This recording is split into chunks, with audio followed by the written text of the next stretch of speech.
How to fix Stremio add-ons not working. Clear cache, reinstall add-ons and fix sources.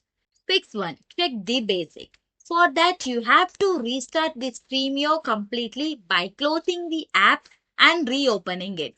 Make sure your internet connection is stable. If your device is on VPN or network blocking, turn off VPN temporarily and test again. Fix 2. Clear cache and local data.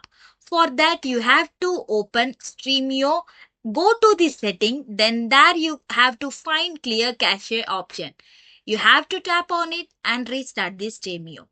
Fix 3. Restart and update the app. You have to close the app and then reopen it.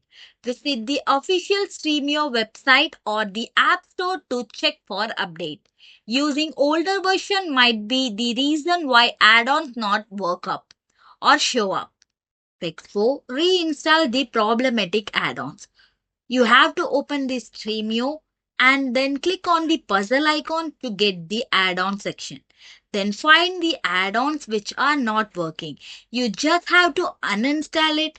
Once that is done, you have to reinstall it again from the catalog. Then restart the Stremio. So this will help you to fix the issues. Thanks for watching.